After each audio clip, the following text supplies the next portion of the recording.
¿cómo recibiremos el testimonio de hombres que por su honradez y sinceridad jamás habrían predicado un mensaje si hubieran creído que era falso y que lo sacrificaron todo por esa predicación? ¿Cómo explicaremos la conversión de Pablo, el apóstol, de perseguidor del cristianismo, en uno de los misioneros más grandes, a menos que en realidad hubiera visto a Cristo en el campo a Damasco? Solo hay una respuesta para todas esas preguntas. Jesucristo resucitó. Se han realizado intentos de evadir la verdad. Los dirigentes judíos afirmaron que sus discípulos habían robado el cuerpo como si un pequeño grupo de discípulos tímidos y desilusionados pudieran haber reunido suficiente valor para arrebatar a los endurecidos soldados romanos el cuerpo de su maestro, cuya muerte había truncado sus esperanzas. Algunos estudiosos modernos tienen sus explicaciones. Los discípulos experimentaron simplemente una visión, nos dicen, como si centenares de personas hubieran visto la misma visión y se hubieran imaginado que veían realmente a Cristo. Jesús no murió en realidad, sino que se desmayó y estaba todavía con vida cuando fue quitado de la cruz, dicen otros. Como si un pálido y débil Jesucristo, bañado en sangre, hubiera podido persuadir a los discípulos que dudaban, y especialmente a Tomás, de que era el Cristo resucitado de la vida.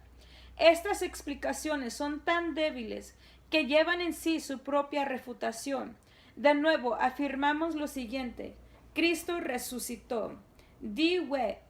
Wett, el teólogo liberal, afirmó que la resurrección de Jesucristo no puede ponerse en duda, de la misma manera que no se pone en duda la certeza histórica del asesinato de César. El significado de la resurrección significa que Jesús es todo lo que afirmó ser: Hijo de Dios, Salvador, Señor. Romanos 1:4. El mundo respondió a las afirmaciones y derechos de Jesús, enviándolo a la cruz. Dios respondió resucitándole. Significa que la muerte expiatoria de Cristo fue una realidad y de que el hombre podrá hallar el perdón por sus pecados pasados y así hallar paz con Dios. Romanos 4:25. La resurrección es realmente la consumación de la muerte expiatoria de Cristo. ¿Cómo sabemos que no era una muerte ordinaria? ¿Cómo sabemos que lavará realmente el pecado? Porque resucitó. Significa que tenemos un sumo sacerdote en los cielos que simpatiza con nosotros, que ha vivido nuestra vida y conoce nuestras tristezas y enfermedades y que está capacitado para darnos poder para vivir la vida cristiana día tras día. El que murió por nosotros vive ahora por nosotros.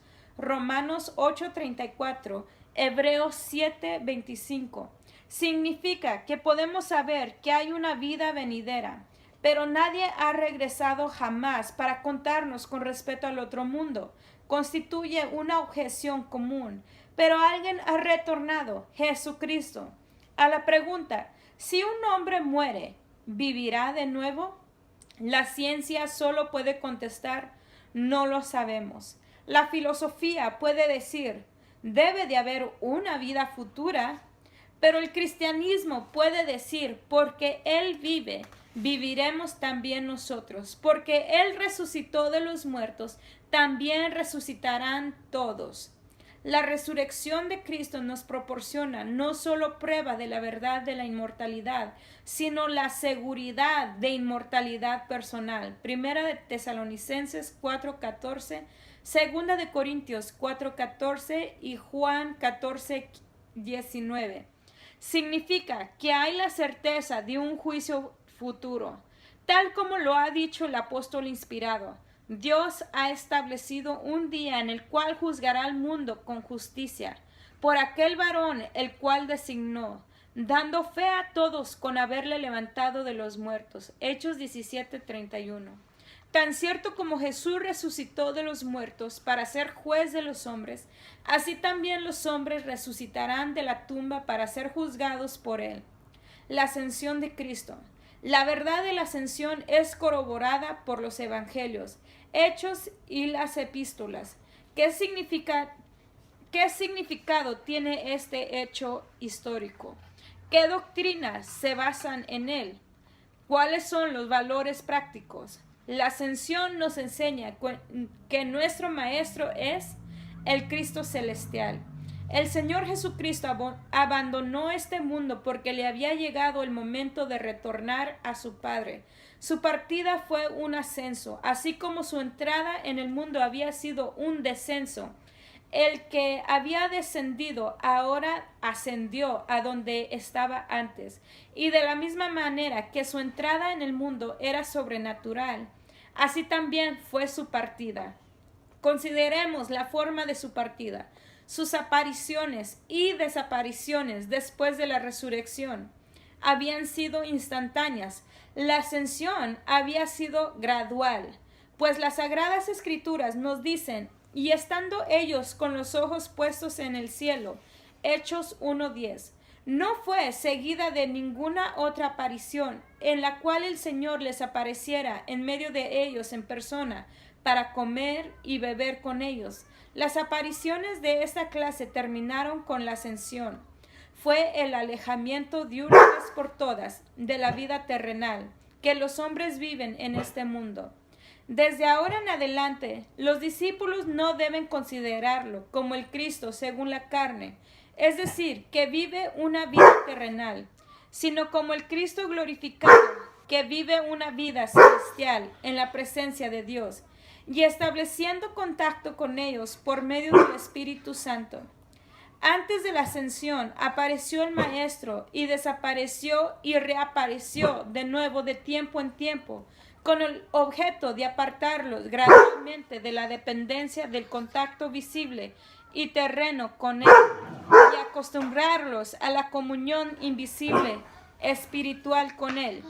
De manera entonces que la ascensión se convierte en la línea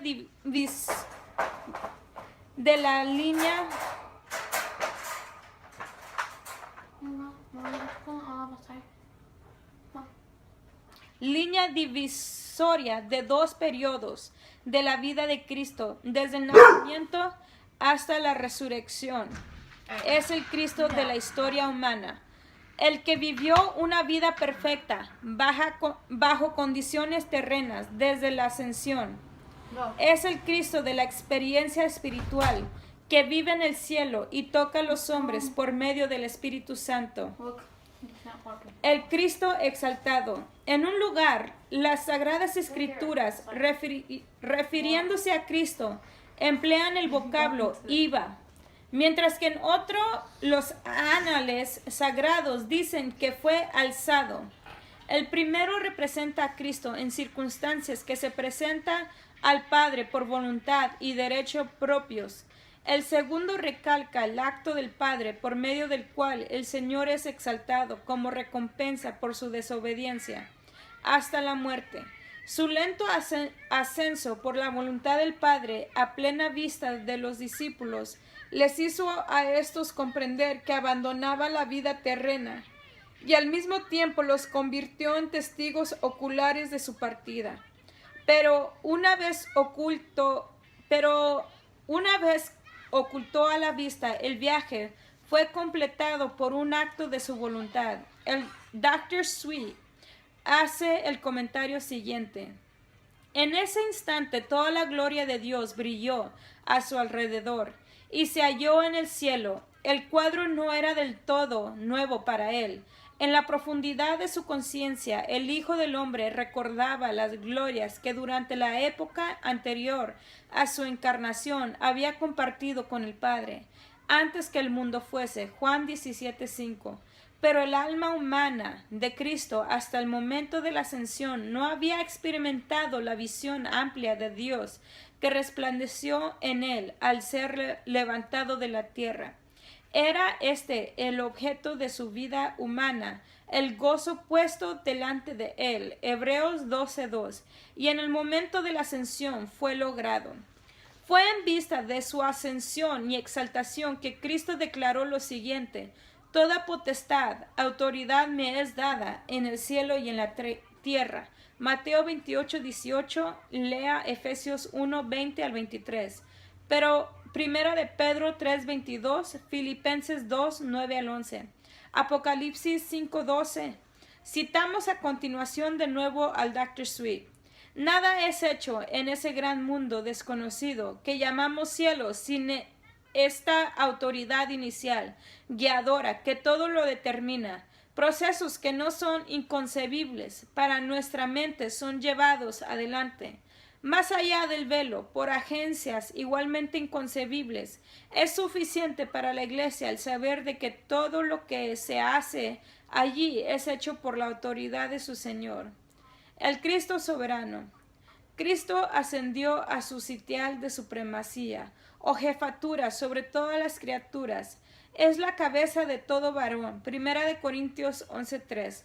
La cabeza de todo principado y potestad. Colosenses 2:10.